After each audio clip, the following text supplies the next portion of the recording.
반갑습니다. 오늘 나눌 말씀의 주제가 크리스천입니다.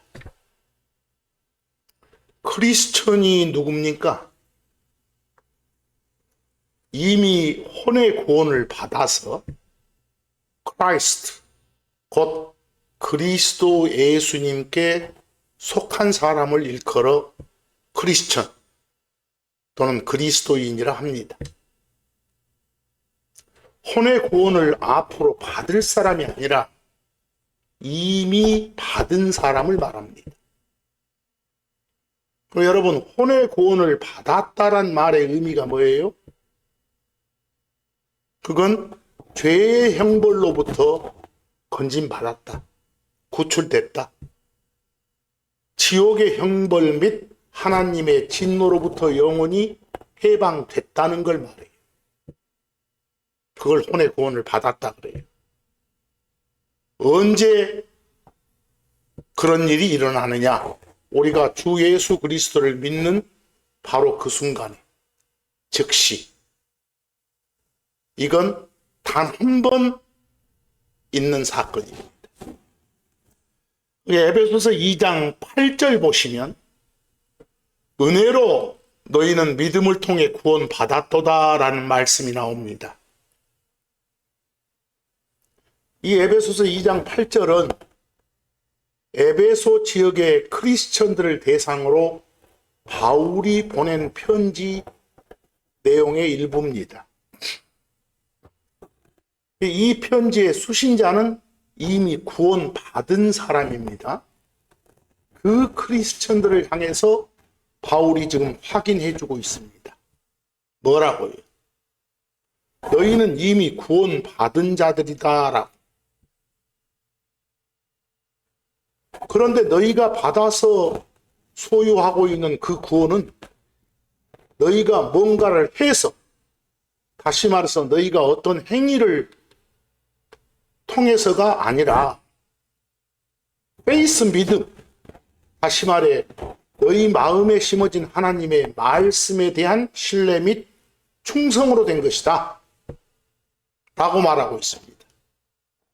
또한 너희가 믿음을 통해 받아서 소유한 그 구원은 바로 하나님의 은혜, 다시 말해 하나님의 너희를 향한 사랑과 친절로 인한 것이다 라고 확인해 주는 그런 내용입니다.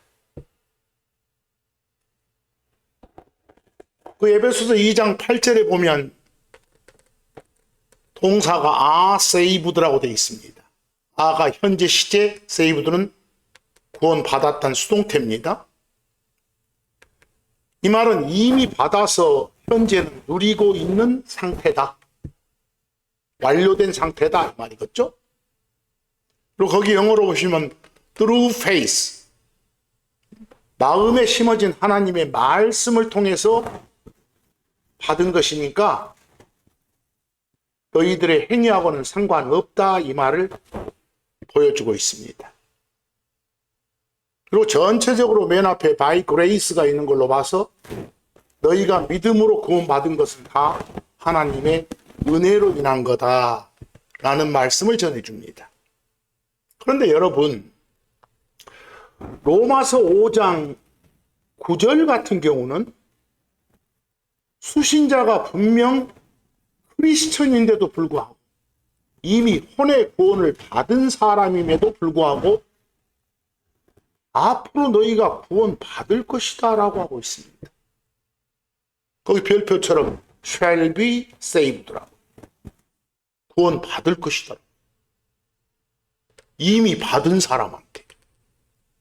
여러분, 성경에는 이미 죄들의 용서를 받은, 이미 지옥벌을 면제받은, 이미 죄들 속에서 또는 지옥 갈 상황에서 건짐받은 크리스천을 향한 하나님의 약속 중 하나가 너희는 구원 받을 것이다 이렇게 되어 있어요.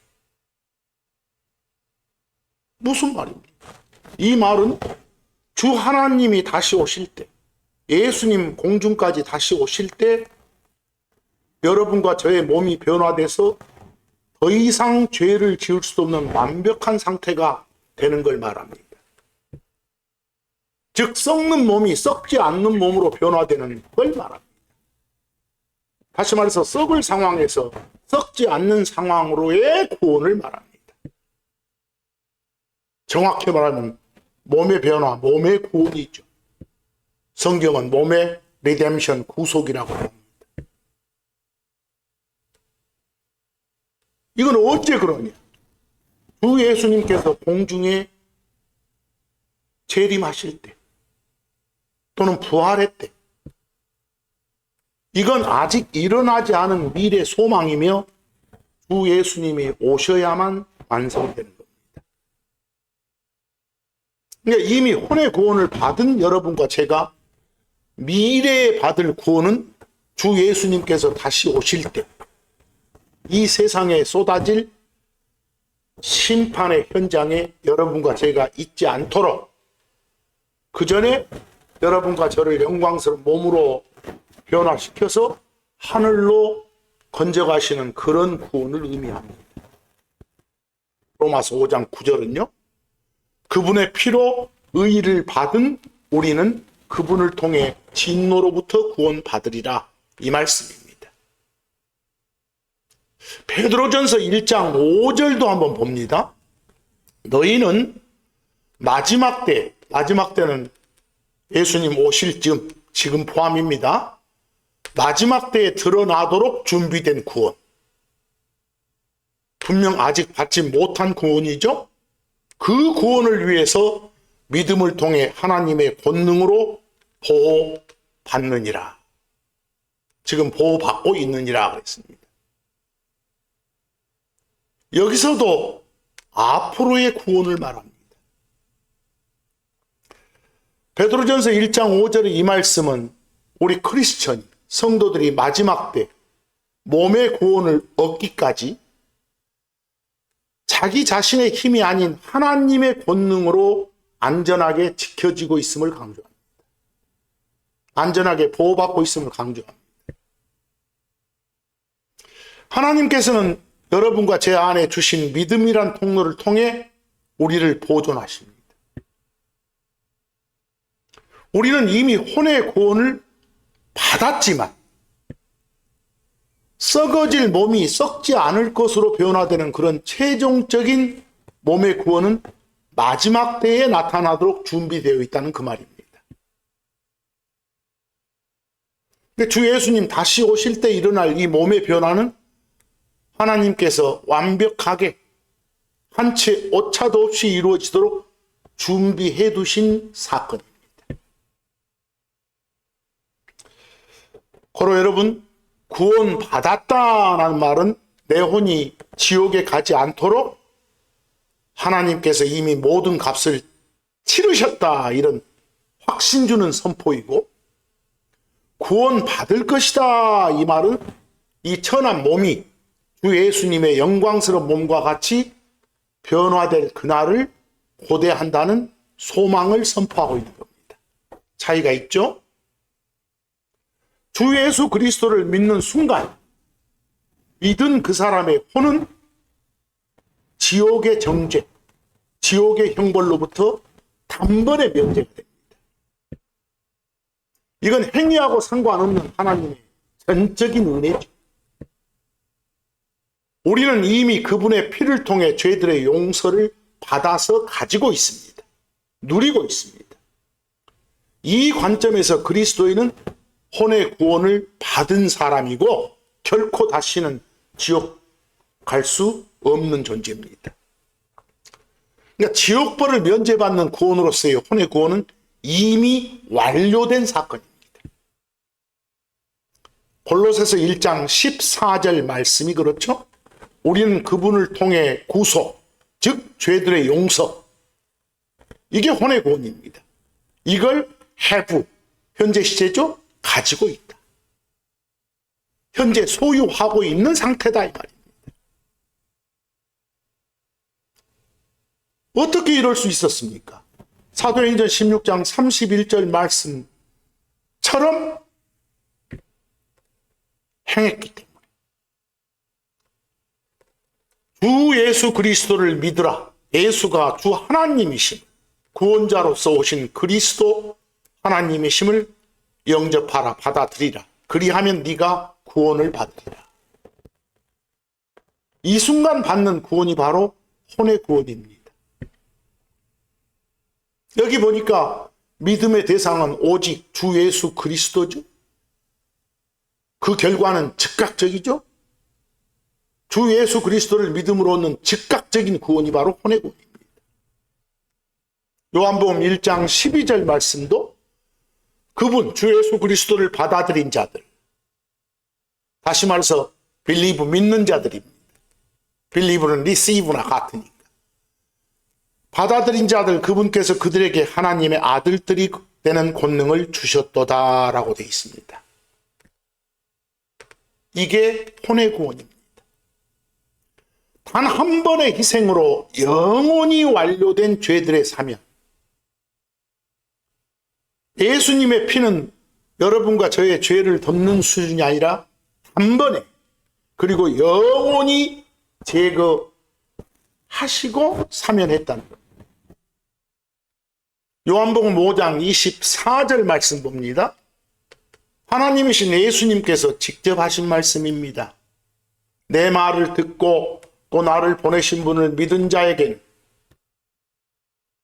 영존하는 생명이 있도다. 그런 사람은 영존한 생명을 패스, 현재 시제 가지고 있도다. 그런 생명의 소유자니라. 그런 사람은 사명에서 생명으로 옮겨졌느니라. is past, 패스 돼서 옮겨져 가지고 현재 그 상태이니라 있습니다. 이런 혼의 구원은 결국은 영 하나님이신 성령님께서 우리 안에 들어오셔가지고 도장 찍는, 확인 도장 찍는, 인친다 이 말도 쓰죠. 그런 사건. 반복되지 않아요. 딱 한 번으로. 에베소서 1장 14절 3절 말씀 보면 너희가 진리의 말씀 곧 너희의 구원에 대한 복음, 복음도 말씀이죠. 그걸 들은 뒤에 너희는 신뢰하였도다.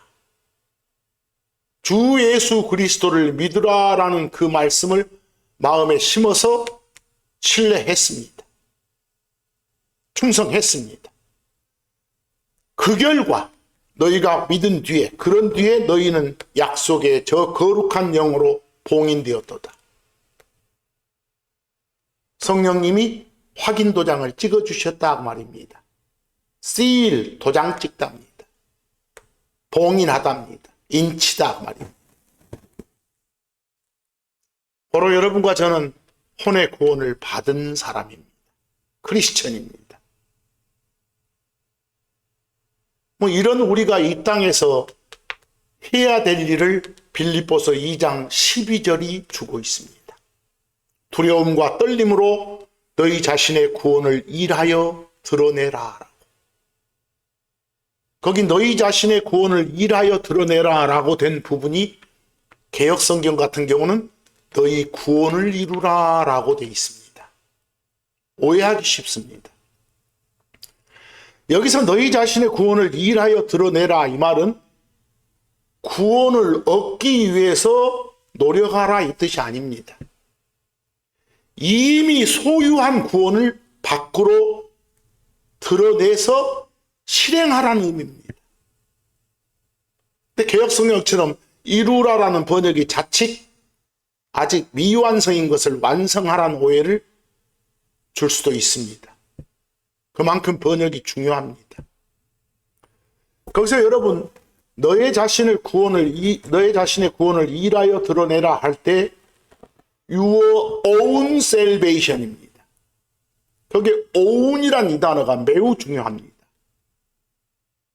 own은 가지고 있고 소유하고 있다는 소유권을 나타냅니다. 바울은 빌립보 성도들한테 아직 없는, 아직 못 받은 구원을 위해서 그 구원을 얻으려고 애써라. 이렇게 하지 않고 your own salvation, 너희 자신이 소유한 그 구원이라고 하고 있습니다. 이건 이미 그들이 예수 그리스도를 믿음으로 말미암아 지옥의 형벌로부터 완전히 건짐받아서 구원받아서 그 구원을 자기 것으로 소유하고 있음을 전제합니다. 거기 영어가 work out이지 work for가 아닙니다. work for는 무엇을 얻기 위해서 대가를 지불하는 그런 행위입니다. 구원을 얻기 위해서 어떤 행위를 하라 하면 행위 구원이 되어버리잖아요. 근데 여기는 work out입니다. work out은 안에 있는 걸 밖으로 끌어내서 작동시켜라.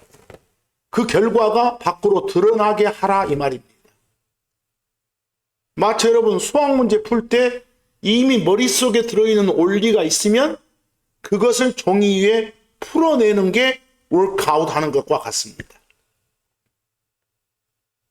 즉 성령님에 의해서 우리 안에 심겨진 그런 영의 생명, 구원의 은혜를 우리의 혼과 몸의 행실을 통해 밖으로 입증하며 살라 이 명령입니다. 거기 참고로 보면 두려움과 떨림으로 이 말이 나왔죠? 근데 여기서 fear, 두려움은 구원을 잃어버릴까 봐 떠는 그런 공포심이 아닙니다. 나 같은 죄인을 구원하신 주 하나님의 거룩하심, 그 앞에 갖는 주 하나님에 대한 경외심을 말합니다. 내 안에서 일하신 분이 온 우주의 주이신 하나님이시기에 그분의 뜻을 내 삶으로 하나님을 반영하는 게 드러내지 못할까 봐 받는 그런 거룩한 조심스러움을 말하는 것이 fear입니다. 보세요.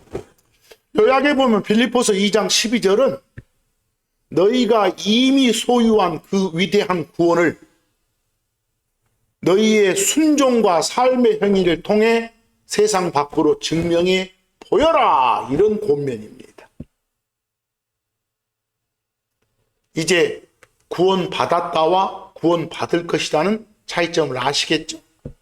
자, 그럼 더 나아가서 우리 크리스천을 일컬어 다시 태어난 사람이다 또는 새로운 창조물이다 라고도 합니다. 다시 태어난단 말이 무슨 말입니까?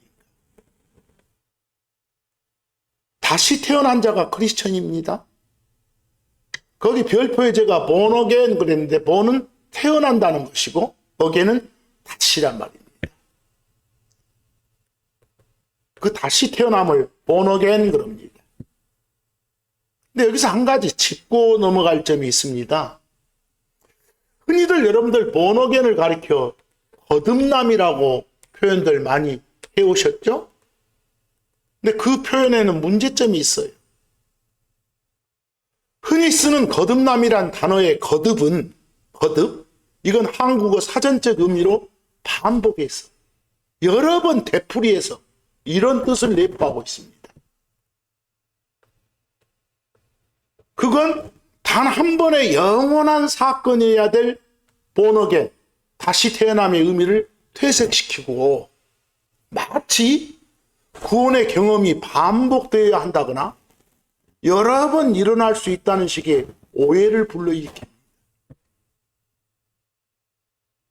거듭이라는 이 표현은 자칫 여러 번이라는 뉘앙스를 줘가지고 구원의 확신이 흔들릴 때마다 다시 태어나야 한다는 식의 잘못된 교리로 흐를 위험성이 있습니다. 입에 담지 마시기 바랍니다. 영어 표현 그대로 다시 태어나는 거라고 표현하시기 바랍니다. 성경은 인간을 영혼, 몸의 세 부분으로 구성된 존재라 합니다. 그리고 다시 태어난다 할 때는 보통 영의 다시 태어남을 말합니다. 죽었던 영이 하나님으로 인해서 단번에 살아나는 사건을 의미합니다. 다시 태어난다, 영이. 이때 죽었다 그 말은 관계 끊김의 죽음을 말합니다. 다시 태어나는 이 사건은 단 한 번 있는, 여러 번 반복되는, 거듭되는 사건이 아니라 단회적인 사건입니다. 요한복음 3장 7절에 예수님이 말씀하시죠. 너희는 다시 태어나야만 하느니라 라고요. 우리 영이 다시 태어나는 건 점진적인 과정이 아니라 주 예수 그리스도를 믿는 순간 즉시 일어나는 즉각적인 단 한 번의 사건입니다. 다시 태어나는 그 본어계는 이 범법들과 죄들로 죽었던 영, 다시 말해서 하나님과의 관계가 끊겨있던 사람의 영이 성령님으로 말미암아 생명을 얻는 걸 말합니다. 끊겼던 관계인 죽음이 이어지는 생명으로 바뀌는 걸 말해요. 다시 태어나는 것, 이 본어계는 전적으로 주 하나님의 사역이에요. 단 한 번 다시 태어난 영은 결코 취소되지 않습니다. 결코 취소되지 않습니다. 바로 여러분, 주 예수 그리스도를 믿으란 말씀, 곧 예수가 주이시다, 예수가 구원자 역할을 맡아서 세상에 들어오신 그리스도 하나님이시단 이 말씀, 이 말씀에 숨이 들어있죠? 생명의 말씀이죠? 이걸 마음에 심어서 신뢰하는 그 찰나의 순간, 영 하나님에 의해 하나님과의 관계가 끊겨있던, 죽어있던 그 사람의 영이 다시 태어나는 겁니다. 새 생명을 갖게 되는 겁니다. 관계 끊김의 죽음이 관계 연결의 생명으로, 관계 회복의 생명으로 바뀌는 겁니다. 그리고 그 영은 다시 태어난 그 순간부터 하나님의 영원한 생명을 소유하게 됩니다. 끊김없는. 여러분, 생물학적 출생이 반복될 수 없잖아요. 엄마 뱃속에서 태어남이 여러 번 반복될 수 없잖아요. 그러듯이 이 영적 출생도 반복되지 않습니다. 따라서 거듭난다는 표현보다 다시 태어났다라고 표현하는 것이 단 한 번의 영원한 생명 얻음을 훨씬 더 정확하게 전달하는 겁니다. 아시겠죠? 이 영혼 몸의 영이 다시 태어나는, 단 한 번에 태어나는, 거듭나는 게 아니에요. 그건 단회적 사건이에요. 베드로전서 1장 23절 말씀을 보면 이 다시 태어난 것은 그 완료된 상태를 말하거든요. 그건 여러 번 반복되는 과정이 아니라 썩지 않는 씨에 해당되는, 씨를, 말씀을 씨라겠어요? 하나님의 말씀으로 인해 다시 태어난 완벽한 상태를 말합니다. 베드로전서 1장 23절, 다시 태어난 것은 썩는 게 아니라 썩지 않는 씨로부터, 곧 다시 말해서 씨는 뭐냐? 살아서 영원히 거하는 하나님의 말씀입니다. 그것에 의해서니라고 했어요. 말씀으로 다시 태어난 겁니다. 특히 요한복음 3장 3절로 가봅니다. 거기 예수님 말씀에 따르면 본어게 다시 태어남이 없으면 하나님의 나라, 하나님의 왕국을 볼 수 없다게 해요. 하나님의 왕국을 보는 게 불가능하다게 해요. 여러분, 다시 태어나는 그 순간 하나님의 왕국이 여러분 요 눈으로 보입니까? 다시 태어났으면 보여야 된단 말이죠.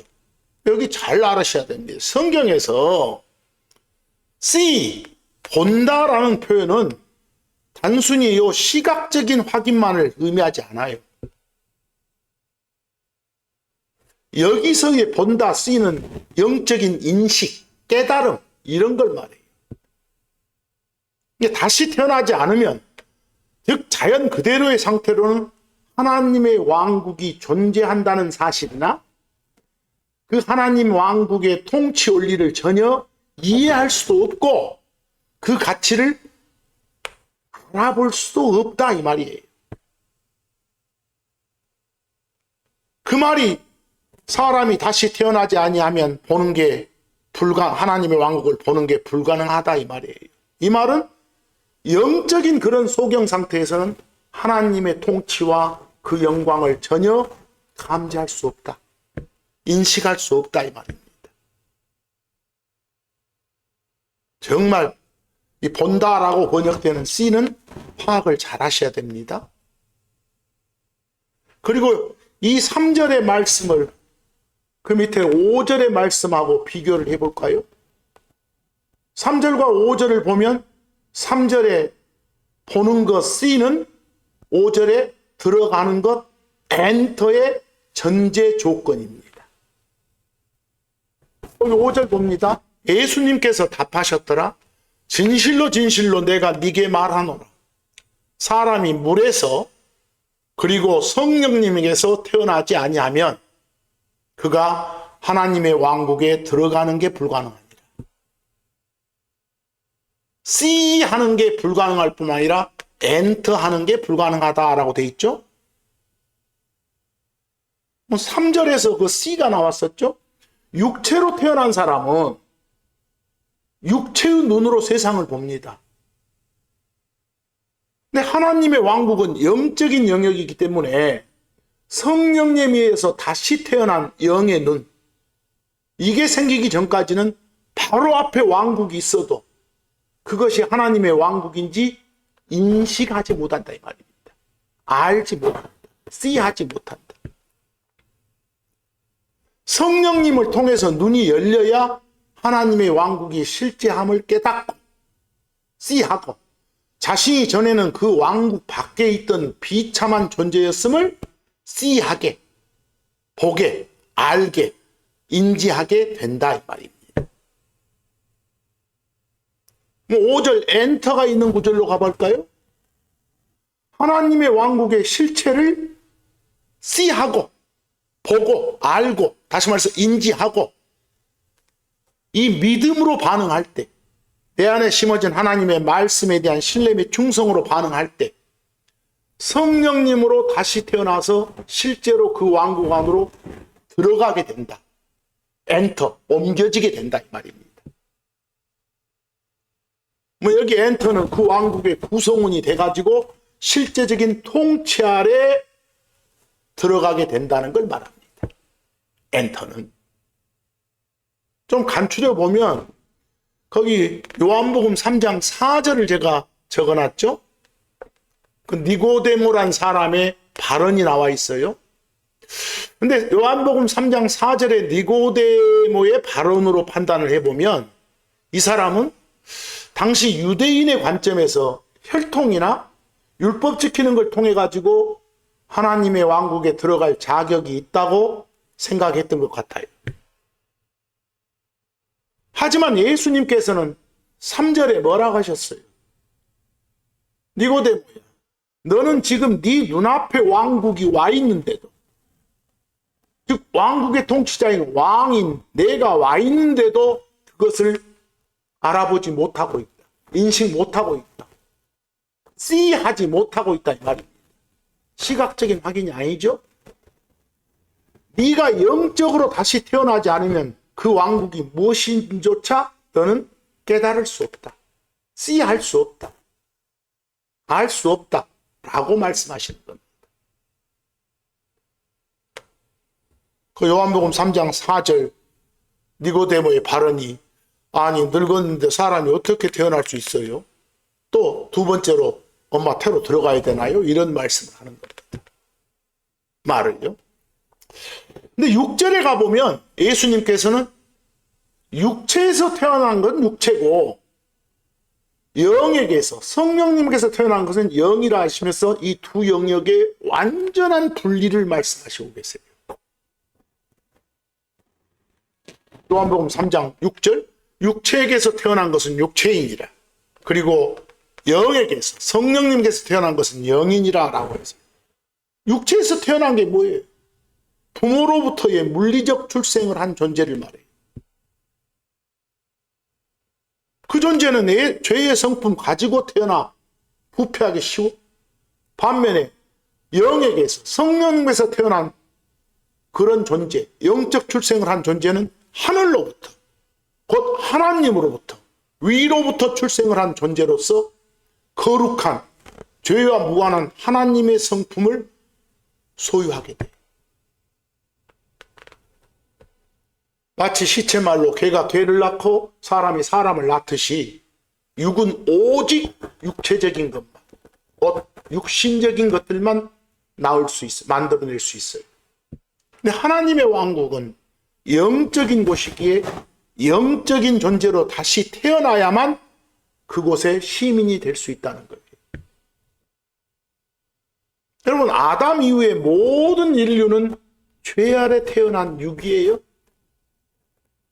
거룩하신 하나님의 왕국은 죄와 부패를 용납할 수 없어요. 그래서 주 하나님께서는 성령님을 통해서 여러분과 제 안에 전혀 새로운 생명인 영을 창조하셔야만 하셨던 거예요. 그 결과 진노의 자녀에서 하나님의 자녀로 바뀌었던 거예요. 육체로 태어난 상태는 본질상 하나님의 진노 아래에 있는 상태예요. 그러나 성령님으로 다시 태어날 때 비로소 그 진노에서 벗어나 하나님의 아들, 자녀가 되는 권능을 얻게 되는 거죠. 요한복음 3장 4절에서 그 니고데모는 어떻게 다시 태어나는 거예요? 어머니 태에 다시 들어가는 거 말이에요? 이렇게 육체적인 방법을 물었지만 예수님은 성령님에 의한 초자연적인 변화를 말씀하셨습니다. 그래서 결국은 아까 본 3절과 5절에서 육의 눈으로는 육의 세상만 보이지만 성령님으로 영이 태어나야만 비로소 하나님의 왕국을 보고, 즉 알고 깨닫고 그 안으로 들어갈, 그 안으로 옮겨질 수 있게 된다. 엔터 할 수 있게 된다 이 말입니다. 아시겠죠? 거기 제가 별표에 그 C에 대해서 참고를 적어놨어요. 성경에서 본다 C란 단어는 문맥에 따라서 육안으로 확인하는 그런 시각적 확인도 있고요. 이 마음이나 영으로 깨닫는 영적 인식, 인지, 이걸 한다는 두 가지 의미로 명확히 분대해서 사용돼요. 거기 첫 번째 사도행전 1장 11절이나 마태복음 3장 16절에 쓰이는 시각적 확인을 말하는 거예요. 단순히 그냥 요 몸에 육체의 눈으로 사물을 보거나 역사적 사건을 목격하는 경우를 말해요. 또 사도행전 1장 11절 제자들이 예수님의 승천을 육안으로 직접 목격했음을 의미하는 C예요. 또 마태복음 3장 16절은 성령님의 강림이라는 초자연적 현상을 시각적으로 확인하는 그런 장면이고요. 흔히 말하는 그런 C죠. 사도행전 1장 11절 너희로부터 하늘로 들려 올라가신 이 동일한 예수님께서는 너희가 그분께서 하늘로 들어가심을 본 것과 같은 방식으로 그렇게 오시리라. 거기 봤다, 본다, see 나왔죠? seen. 마태복음 3장 16절 그리고 예수님 그분이 침례 받으신 후 곧바로 물로부터 올라오셨더라. 그분께서는 영 하나님께서 비둘기같이 내려와 자기가 내려앉는 걸 보셨더라. 실제 육체의 눈으로 시각적 확인을 했다는 그런 소예요. 근데 아까 본 요한복음 3장 3절에 본다 C하고는 다르단 말이에요.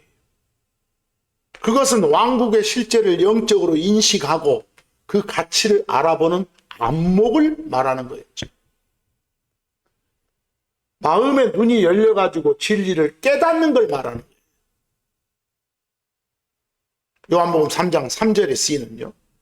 어떤 실체의 본질을 통찰하는 걸 말하는 거예요. 깨닫는 것. 그게 아까 봤던 요한복음 3장 3절의 사람이 다시 태어나지 아니하면 그가 하나님의 왕국을 보는 게, 하는 게, 인식하는 게, 깨닫는 게 불가능하느니라 이 말이에요.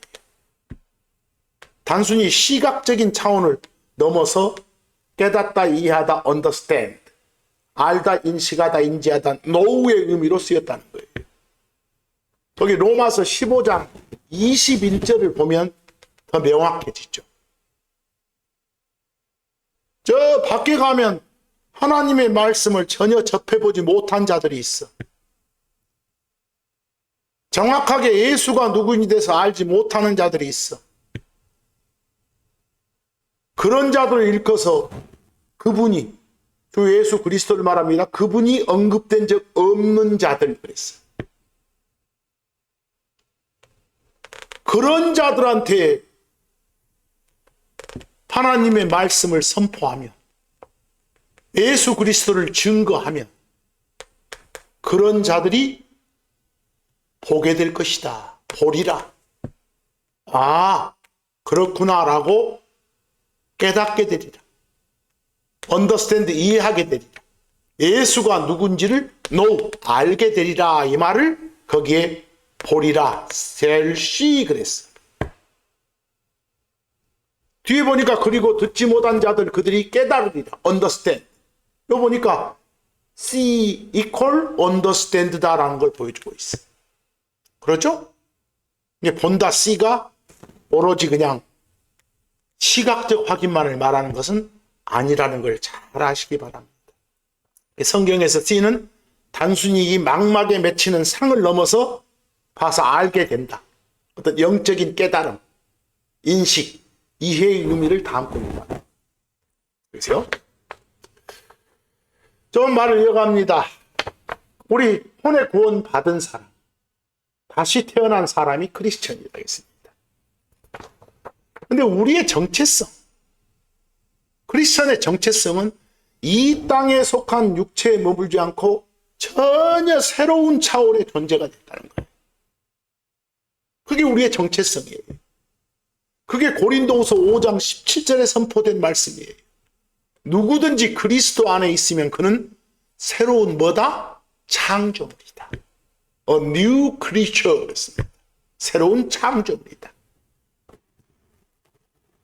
그럼 새로운 창조물이란 이 정체성을 가진 존재가 바로 누구다? 크리스천이다 이 말입니다. 새로운 창조물인 크리스천이 되었다는 것은 존재 자체가, 성품 자체가 본질적으로 바뀌었다, 변화됐다 이 말이에요. 우리는 흔히 크리스천이 되는 걸 어떤 행위의 개선이나 도덕적인 수양으로 생각하기 쉽죠? 근데 인간의 노력으로 하나님의 자녀가 되는 게 아니라는 거예요. 성령님을 통해서 우리 안에 영이라는 새로운 본성을 가진 존재가 태어난다는 거예요. 창조된다는 거예요. 그래서 새로운 창조물을 그래요. 크리스천이 되었다는 것은 영원한 존재로서의 정체성을 가졌다. 우리 육체는 늙고 쇠하며 결국 흙으로 돌아가지만 성령님에서 난 영은 하나님의 생명을 가졌기에 결코 죽지 않는 영원한 그런 존재예요. 영원한 존재. 여러분, 크리스천이 되었다는 것은 이제 우리가 하나님의 직계 자녀가 됐다는 거예요. 상속자가 됐다는 거예요. 육체적으로는 생물학적 부모의 자녀지만 영적으로는 하나님으로부터 직접 태어난 자가 되었다는 거예요. 따라서 하나님의 왕국을 상속으로 받을 합당한 상속자의 자격을 가졌다는 거죠. 이게 우리의 정체성이에요. 크리스천이 되었다는 건 이제 우리가 진노의 대상에서 사랑의 대상으로 바뀌었다는 거예요. 신분 이동이 됐다는 거예요. 이런 정체성의 변화는 하나님과의 관계를 완전히 뒤바꾸는 거예요. 신분 이동이 됐으니까. 다시 태어나기 전에 나는 본질상 하나님의 진노 아래 있었어요. 우리가. 그러나 성령님으로 다시 태어난 영적 존재로서 여러분과 저는 더 이상 정죄 아래 있지 않아요. 크리스천이 되었다는 건 이제 우리가 거룩한 통로가 된 거죠. 이제 우리 안에 계신 성령님과 우리 영이 연합 하나 되어서 하나님과 실시간으로 교제할 수 있는 그런 사람, 새 사람, 그런 정체성을 갖게 됐다는 거죠. 여기서 그러니까 성령님에게서 태어난 영적 존재의 새로운 창조물이란 우리의 정체성은 이 단순히 머릿속의 지식이 아니에요. 우리의 성품과 삶의 방식에서 구체적인 성령님의 열매로 나타나는 거예요. 여러분, 갈라디아서 5장 22, 23절에 그 기록된 성령님의 열매는 다시 태어난 영적 존재가 주 하나님의 통치를 받으며 살 때 자연스럽게 맺히는 그런 결과물들을 말하고 있어요. 다시 태어나지 않은 사람은 아무리 노력해도 시기, 분노, 다툼 이런 등등의 육신의 일들을 만들어내요.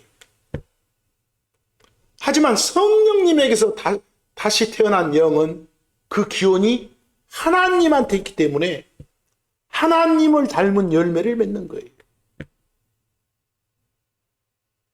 그런 열매는 내가 억지로 만들어내는 게 아니라 성령님이라는 나무에 접붙여 있으니까 열리는 거예요.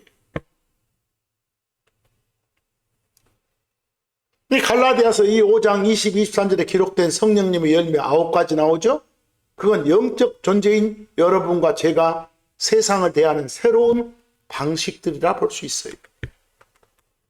거기 봅니다. 성령님의 열매는 사랑, 기쁨, 화평, 오래 참음, 부드러움, 선함, 믿음, 온유, 절제, 이 9가지니 이런 것들을 대적할 법이 없느니라 라고 되어 있습니다.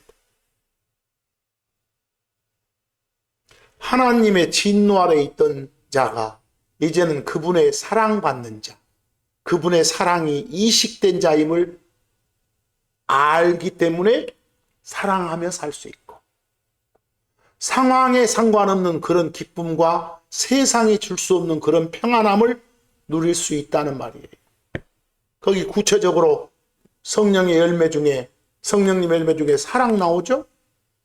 여기서 사랑은 단순한 감정이 아니라 하나님의 본성 그 자체를 말해요. 조건 없이 상대의 유익을 구하는 그런 헌신적인 태도를 말해요. 우리 삶하고 연관지어 보면 나한테 해를 끼친 사람이나 증오하는 대상을 향해서도 비난 대신 그를 위한 최선의 유익을 선택하는 그런 의지적 행동, 이게 사랑인 거예요. 기도해주고 친절 베풀어주고. 그게 성령님의 열매예요. 또 기쁨, 조이 나오죠? 여기서 기쁨은 외부 상황이나 환경에 지배받지 않는 그런 근원적인 즐거움을 말해요. 하나님 안에 거함으로 얻는 영적인 만족감을 말해요. 삶하고 우리 사는 것하고 연관지어 보면 경제적 어려움이나 건강 문제가 생겼을 때도 구원의 확신과 하나님과의 관계 덕분에 내면의 평안함, 또 미소를 잃지 않는 그런 상태, 이게 기쁨이에요. 또 화평, 피스도 나오죠? 하나님과 화목해짐으로써 얻는 마음의 안식을 말하죠. 살아갈 때 갈등이 있는 모임에 가서도 내가 화해를 도모하는 그런 피스메이커, 평안 만드는 자, 피스메이커 역할을 수행하고, 불안한 그런 가운데서 평정심을 유지, 평안함을 유지하는 게 그게 화평이에요. 이건 다 성령님의 열매예요. 자기 자신이 다시 태어난 존재임을 아는 사람은 다른 사람의 허물을 대할 때 육신적인 분노로 즉각 반응하지 않아요. 하나님께서 나를 참아주셨듯이 오래 참음과 부드러움과 선함으로 대하게 되는 거예요. 거기 열매 중에 4번째부터 오래 참음, 부드러움, 선함 나오죠? 여기서 오래 참음 단순히 기다리는 걸 넘어서 고통이나 부당한 대우 속에서도 진노하지 않고 끝까지 견디는 그런 인내를 말해요. 여기서는 예를 들어 타인의 실수나 성장이 더딘 그런 후배 동료들의 모습에도 쉽게 화내지 않고 하나님이 나를 참아주셨듯이 끝까지 기다려주는 그런 태도 같은 거예요. 오래 참. 또 부드러움, 젠틀리스 나오죠? 타인을 향한 따뜻한 태도, 친절한 마음씨죠. 사람을 인격적으로 대하는 그런 세심한 배려까지 포함되는 거예요. 부드러움. 거친 말을 하는 상대한테 똑같이 거칠게 대응하지 않고 부드러운 말투로 정말 매너 있게 상대를 존중하며 대화하는 그런 걸 말해요. 부드러움. 또 굿니스, 선함 나오죠? 이건 도덕적인 어떤 탁월함뿐만 아니라 적극적으로 선한 일을 행하는 성품이에요. 선함. 여러분과 제가 빛의 자녀로서 나타나는 도덕적인 열매가 바로 선이에요. 선함. 아무도 보지 않는 곳에서도 정직하게 행동하고 도움이 필요한 이웃을 위해서 자신의 시간과 물질을 기꺼이 사용하는 그런 태도. 이게 선함이에요. 좀 더 가봅시다. 성령님으로 다시 태어난 영은 자기 자신의 힘을 믿지 않고 하나님을 향한 믿음. 믿음이 뭐예요? 말씀에 대한 신뢰 및 충성이죠? 그걸 가져요. 또한 자신의 감정과 욕구를 다스리는 거침이 없는 온유함. 또 절제의 능력이 나타나는 거예요. 다시 태어난 사람에게는. 그게 성령님의 열매죠. 거기 페이스, 믿음, 하나님을 향한 굳건한 신뢰이자 내게 맡겨진 일에 대한 신실함과 충성심까지 의미하는 게 페이스죠. 살아가면서 상황이 불투명할지라도 하나님의 약속을 의심하지 않고 집이 됐건 직장이 됐건 맡은 본분을 꾸준히 변함없이 지켜내는 그런 태도. 이게 성령의 열매인 믿음으로 행해지는 거예요. 거기 온유함, 자기를 통제하면서 겸손하게 나타내는 그런 성품이에요. 하나님 뜻에 전적으로 굴복하는 그런 성품이 온유함이에요. 내 자신의 권리를 주장할 수 있는 위치에 있음에도 불구하고 권위를 내세우는 것보다는 낮은 자세로 상대방의 의견을 경청하고 섬기는 그런 모습들을 말해요. 온유가. 또 템퍼런스, 절제 나오죠? 내 욕구와 감정, 충동을 성령님의 통제 아래 두는 능력이에요. 자기 조절력을 말하죠. 조절력. 삶의 균형을 깨트리는 그런 요소들을 스스로 절제하고 하나님 뜻에 맞는 삶의 리듬을 유지하는 게 절제예요. 쭉 말해놓고 이런 것들을 대적할 법이 없느니라. 그 어떤 법도 이 아름다운 성품의 실천을 막거나 정지할 수 없다 이 말이죠. 사실 어째요? 열매란 단어의 핵심은 내가 노력해서 만드는 게 아니라 나무에, 하나님이란 나무에 붙어 있을 때 내게 자연스럽게 맺히는 것이란 점에 방점이 찍혀 있어요. 크리스천으로서의 우리는 실제 삶에서 우리 정체성을 발현시켜 나가야 되겠잖아요. 그래서 사도 바울은 갈라디아서 5장 16절에서 권면하고 있잖아요. 어떻게 살으라고? 영 안에서 걸으라. 성령님 안에서 걸으라. 그리하면 너희가 육신의 욕망을 이루지 아니하리라. 인식의 전환이 있어야 된다는 거죠. 갈등이나 유혹의 순간에 나는 단지 육체를 가진 인간일 뿐이야 라고 생각하면 육신적 반응이 나와요. 시기 질투하고 화내는 것이. 하지만 나는 성령님에게서 태어난 영적 존재다. 이런 정체성을 인식하면 성령님의 인도하심을 선택할 힘을 얻게 되는 거예요. 여러분, 영적 존재는 물리적 양식만으로는 살 수 없어요. 하나님의 양식인 말씀을 먹고 또 하며 성령님과 교제할 때 우리 안에 생성된 새로운 본성이 강화되고 삶의 현장에서 제대로 된 성령님의 열매가 맺히게 됩니다. 요약해 보면 성령님의 열매는 다시 태어난 존재, 영적 존재의 새로운 창조물이 됐다. 이런 증거죠. 하나님의 왕국 시민으로서 이 땅에서 살아가는 삶의 방식이죠.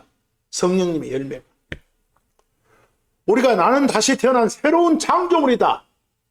이 정체성을 굳게 붙잡고 주 하나님과 동행할 때 우리 주변 사람들은 우리를 통해서 하나님의 왕국이 어떤 것인지 보게 되는 거예요. see, 알게 되는 거예요. understand, 깨닫게 되는 거예요. 본이 되는 삶을 삽시다. 마지막으로 그 끝나기 전에 추가적으로 그 스피릿이란 단어를 여러 차례 전했지만 또 한번 쭉 봅시다. 여러분, 스피릿 하면 대부분 한국말로 영 그러죠? 때로는 영 아닌 다른 표현으로 번역되기도 하고요. 스피릿 하면 거기 창세기 1장 2절 영 하나님께서 물들의 표면에서 움직이셨더라. 우리가 섬기는 삼위일체 하나님, 세 분 한 하나님 각각을 구별하기 위해서 한 분을 스피릿, 또 한 분을 선, 또 한 분을 파더 그러죠? 그걸 말하는 스피릿이에요. 하나님의 호칭이죠. 요한복음 3장 6절 영으로부터 태어난 것은 영이니라 그랬어. 앞에 영이라고 된 스피릿은 하나님 말하죠. 뒤에 영은 우리 다시 태어난 사람의 영이고. 영 그러면 스피릿 그러면 하나님을 말하냐? 우리 사람이 가진 우리의 영을 말하냐? 구분하세요. 특히 요한복음 4장 24절 중요하죠. 하나님은 영이시니 그분께 경배 드리는 자들은 영 안에서 그리고 진리 안에서 그분께 경배 드려야 하느니라. 이 말 잘 알아먹어야 돼요. 여기서 하나님은 영이시니 스피릿이시니 이럴 때 스피릿은 창조물인 인간 사람의 대조 개념이에요. 시간 공간에 제한받지 않는 신 그 자체를 말해요. 하나님은 스피릿이시니 그 말은 하나님은 인간이 아니시니 하나님은 신이시니 그런 뜻으로서의 스피릿이에요. 그냥 일반적으로 번역할 때 영 이렇게 하지 마. 속 뜻을 명확히 파악하세요. 하나님은 스피릿이시니 말은 하나님은 물질적인 존재가 아니라 영적인 존재, 즉 신이시기에 인간적인 방식으로 그분께 경배할 수 없다는 걸 말해요. 근데 뒤에 뭐라고 나옵니까? 뒤에 보면 영 안에서 그분께 경배 드려야 하느니라. 스피릿 안에서 할 때 스피릿 나오죠? 이 영은 다시 태어난 영. 사람의 영을 말해요. 사람의 영. 그렇죠? 다시 태어난 영. 그런 부분들을 잘 좀 해보시면서 찾아줘. 그리고 여기서 스피릿은 어쩝니까? 하나님과는 달라요. 그리고 진리 안에서 경배드려야 된다. 이 말은 하나님의 말씀 안에서 경배드려야 한다. 이 말이에요. 그래서 올바로 적용해 볼까요? 성령님으로 다시 태어난 사람으로서 기록된 하나님의 진리의 말씀에 따라 경배드려야 된다. 그 말이 영 안에서, 즉 다시 태어난 사람으로서, 크리스천으로서 진리 안에서 하나님의 말씀에서 벗어나지 않게 그 말씀의 테두리 안에서. 그리고 히브리서 1장 14절에 보시면 거기 나온 스피릿은 천사, 그룹, 스랍 같은 그런 신을 말. 거기도 영 그러죠. 디모데전서 4장 1절 보면 거기 스피릿 영이라고 된 것은 마귀를 가리키죠. 그리고 베드로전서 3장 19절도 예수님 십자가 사건 후에 바로 땅 아래로 가서 감금 상태에 있는 영들에게, 그 천사들에게. 앞으로 영 그러면 과연 하나님의 호칭이냐, 그냥 신을 말하는 영이냐, 어떤 사람이 가진 그런 영혼 몸의 그런 영이냐, 이런 파악들을 잘 하시라고 말입니다. 특히 데살로니가서 5장 23절 가보면 우리 사람의 3요소인 영혼 몸의 영이 스피릿이죠. 또 창세기 6장 3절 같은 경우는 하나님이 직접 말씀하셔요. 심판을 경고하시면서 내 영이, 내가 항상 사람 새끼들하고 다투지는 않겠노라, 이렇게. 그때 my spirit, 그 말은 I, 내 영이, 내가, 이 말이. 이런 표현으로 써요. 소유교회와 함께. 사사기 15장 19절에 가면 여러 차례 말씀드렸으나만 삼손 이야기죠. 그가 물을 마신 후에 그의 스피릿이 돌아왔다. 삼손이 물 마시고 육체적인 활력, 정신적 활력을 되찾은 상태가 됐다. 사람의 3요소인 영혼 몸의 영이 아니에요. 영이 돌아왔더라 하면 더 세겠죠. 그렇게 번역한 경우도 많아요. 이때 영이라고 번역된 스피릿은 온뜻이, 속뜻이, 기력, 기운, 정신이란 말이고, 특히 지난 주간 살폈던 야고보서 2장 17절과 26절, 이와 같이 믿음도 행위들이 없으면 그것만으로는 죽은 것이니라, 이거 말하면서 예를 들었었죠. 스피릿 없는 몸, 죽은 몸 알지? 그처럼 행위 없는 믿음도 죽은 거야, 이 말씀. 요때 스피릿도 보통 영 없는 몸 이렇게 번역들 많이 하는데 그냥 숨 없는, 호흡 없는 그런 몸, 밖으로 드러나는 어떤 행위하고 대꾸를 이뤄야 됩니다.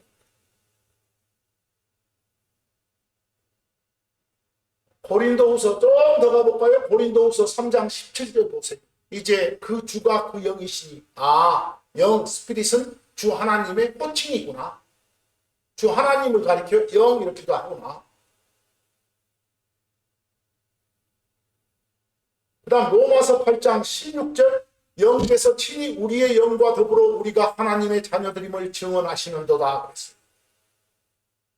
앞에 영 스피릿은 하나님 말하죠? 성령님 말하죠? 뒤에 영은 다시 태어난 우리의 영을 말합니다. 그렇죠? 영혼 몸의 영입니다. 이런 구분들을 좀 잘 해보시라고. 고린도전서 2장 11절, 사람의 것들을 그자 안에 있는 사람의 영, 영혼 몸의 영이죠? 그 외에 누가 알리요? 이와 같이 하나님의 것들도 영 하나님 외에는 아무것도 알지 못하느니라. 그때 영은 하나님을 가리키죠. 그렇죠? 특히 제가 별표로는 야고보서 4장 5절 같은 경우에 스피릿은 영 해석하는 사람에 따라서 막 성령님으로 해석한 사람도 있는데, 그냥 거기 스피릿은 우리 사람의 영을 말합니다. 여기 야고보서 4장 5절에 너희는 우리 안에 거하는 영은 시기 질투를 갈망한다는 기록이 헛되이 말하는 거라 생각하느냐 라고 되어 있습니다. 근데 거기 보면 그 영이 막 시기 질투하고 싶어 한다고 그랬죠? 근데 시기 질투하는 것은 인간의 못된 성품이지 하나님의 거룩한 성품이 아닙니다. 바로 거기 스피릿은 우리 사람의 영을 말하죠. 만약 이 스피릿은 성령님으로 본다면 우리 안에 그하시면서 인간의 죄성인 시기 질투를 강하게 드러내신다는 그런 신성모독적 결론이 도달하겠죠. 나중에 특히 이 구절 같은 거 보려면 이 앞에 1절에서 4절을 쭉 읽어보시면 돼요. 그 앞에 보면 너희 중에 싸움과 다툼이 어디서 오느냐? 다 너희의 욕망들도 오는 거 아니냐? 세상과 벗되는 하나님과 원수된 걸 너희가 알지 못하느냐? 이렇게 나오다가 5절에 우리 안에 거하는 영은 시기 질투하기를 갈망한다. 이런 성경의 경고가 헛된 줄로 생각하냐 이렇게 묻는 거예요.